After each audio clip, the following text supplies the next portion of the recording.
Hello everyone, welcome back to my channel. I'm Marlu and this is Main Books, and today I'm going to do my reading wrap-up. Sorry if it's a little bit dark. I filmed this video before, but I'm just refilming it. So this month I only read 4 books, which for me is a very low number. I have had a very busy month in terms of like me just doing a bunch of things, like going out for drinks, just being busy with a bunch of other stuff, which is fine. If I want to read, I can read, but it's just a hobby and I should not force myself to read. But hopefully next month I'll read some more because I did miss it. So we started the month off with a new favorite of mine, The Pisces by Melissa Broder. This book is about a woman who has some issues with love and obsession and lust, and she's going to house sit her sister's house, and she lives near the ocean, and she's going into therapy, like a group therapy with other like women who are like obsessed with, like, I don't even know what to call it. This book does it so well. I just don't want to discredit it, but like love, obsession, like bad relationships, attention, stuff like that. She ends up falling in love with a merman. This book is not going to be for everyone. It has a criminally low rating on Goodreads. It's like, people don't get this book. People don't get this book. People call it gross. People call it this, call it that. So like definitely don't read this because I love it and then come to tell me that you hate it and you hate me for recommending it. I'm not recommending it.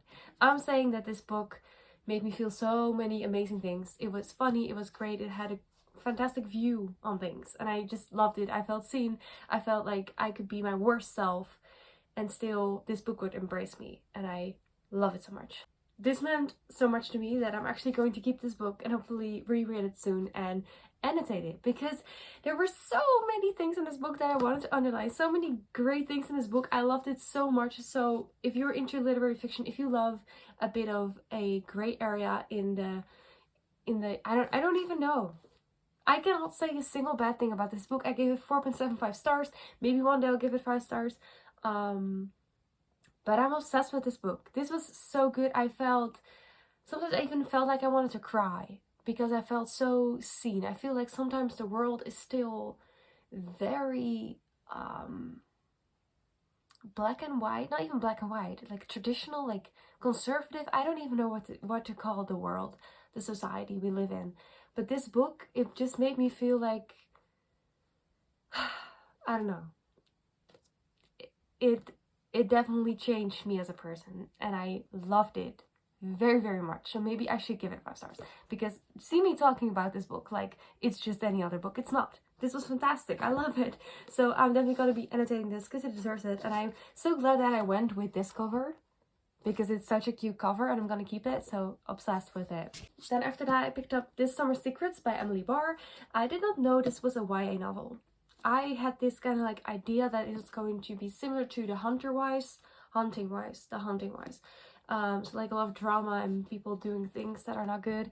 But it was YA. So you have 2 point of views that are teenagers, and then you have an older lady point of view and also her in her childhood, and then also one of the girl's mother. So you have like 4 different point of views, which is kind of a lot. So it's hard to get into at start, like get into the characters. And then it's also about I didn't say that right. There is a mother. Okay, you have the 2 main girls. One of them meets this older lady living in the house. That's also one of the point of views. She becomes friends with the sort of granddaughter of this lady, and that girl is not a point of view, but her mother is. Great explanation. Anyways, they're in this house. It's kind of like rich against the poor debate. It's like about secrets in this house, secrets about the family history. It's fun, it's enjoyable. I gave it 3.5 stars. It's not gonna stick with me because it's not super literary for me, for it to be like something that I'm going to remember forever. But it's enjoyable. But sometimes it was a little bit too YA for me. It was really about the teenagers and their like love lives and stuff, and I was like, bleh, I don't know, and the secrets were not juicy enough for me. But at the same time, I did really like the older ladies. Like it's also about her being a refugee from London in like the 1940s and going to this house and like being adopted and stuff, and that was interesting to me. Even though I don't like historical fiction, I just thought that the generational stuff, I don't know, when it's done good, I enjoy it. It's kind of like Embedded vibes. I don't know, I'm really into having that whole family dynamic scene. Just like that was my favorite part of Malibu Rising by Taylor Jenkins Reid. I didn't love that book in general because I thought there was a lot of like things that didn't mean anything, like all the party stuff, like it was all for nothing. But the things about the mother, I still think about that. About June, I would love a book about June, by the way, but that's besides the point. So yeah, fun book. Not what I thought it was going to be, but it was fine. It was enjoyable. A little bit hard to get into because, you know, 4 point of views, but okay. Then I read Words on Bathroom Walls by Julia Walton. This is also a YA novel, but I knew that getting into it. This is about a boy with schizophrenia, and it's kind of similar to The Perks of Being a Wallflower, because this whole book is just the guy writing to his psychologist. He doesn't talk in his sessions, he just writes letters and he tells about everything happening in his life, in his head, whatever. He's falling in love and he doesn't want her to find out. He doesn't want anyone to find out, so like his family knows and like the people that work at the school know, but like it's meant to be a secret because it's a big thing to have schizophrenia. So it's also about him getting this medicine to help him navigate through life with schizophrenia. And it's just, I love reading about mental illness, and I cannot say if it's done right because I don't know anyone who is schizophrenic. I'm not it either, so like I cannot say it's well done, but I did like it for my experience. Like, he was not like villainized in any way, he didn't do anything bad. Like, it was not like, I feel like schizophrenia is really used in books and shows and movies as like a reason to make someone crazy, and I hate that. I hate, like, it can be like juicy and fun, but these are real people with real problems, and if you read about them and it's only going to be like that, it's a really bad thing to put on these people.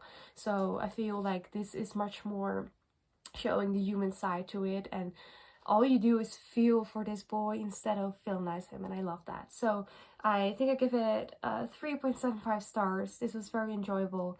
Yeah. And then lastly, I only read 4 books. I don't know what happened. I read Tell Me a Secret by Jane Fallon. If you want to see me read this, you can check out the latest video in which I just read this for like a week and a half. This is about Holly, and she works at a job that like makes a TV show. She's being promoted, and she's noticing like her work friend is not really excited, and she's like, huh, you're my friend, what is going on? And then things start to happen at her work. She feels like she's being sabotaged, and she's like, who is doing that? So the whole book is kind of about that.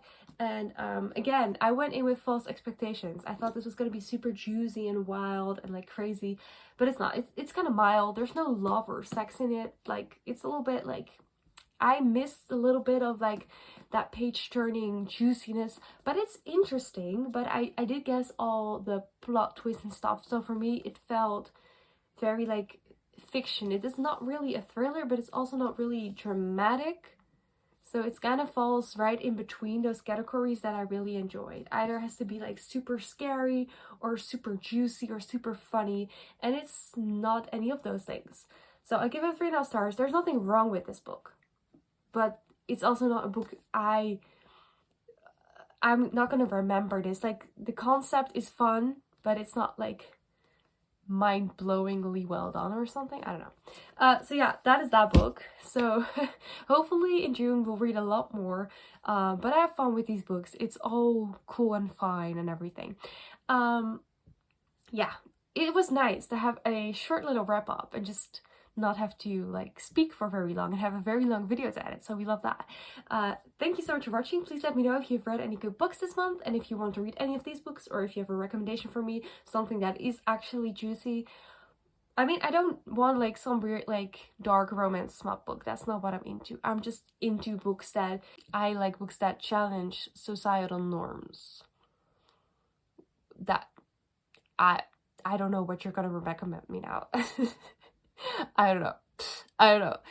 Thank you so much for watching. If you like this video, please leave a like, comment, and subscribe. If you want to check out my main channel, it's May Journals, and I would love to see you next time. Bye bye bye bye.